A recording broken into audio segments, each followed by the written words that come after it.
These scenes that are described in the indictment of Donald Trump showing highly classified documents to somebody from his political action committee, to journalists that he was meeting with, people with no clearance, and talking about how these were secret documents that were classified that he really shouldn't be showing. It's a scene that's hard to imagine with the President of the United States.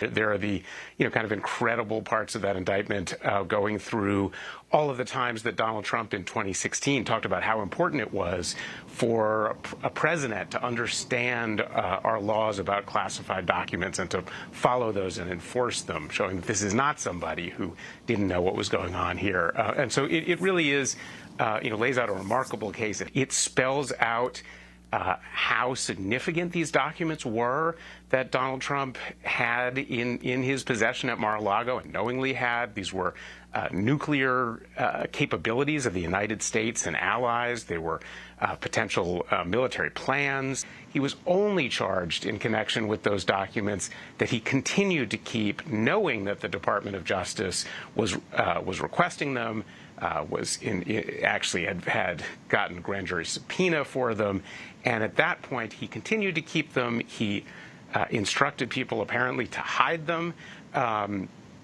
and so it is his obstruction, his willful obstruction, based on the evidence that we understand, that led to this place. It's quite likely, it appears from this indictment, that when first the National Archives and then the Department of Justice requested those documents back, if he had just given them back, he wouldn't have been facing these charges. But he didn't do that. He chose, knowing full well that he wasn't supposed to have these documents, that the government wanted them back, to continue to keep them, and he took extraordinary steps to keep them from the government.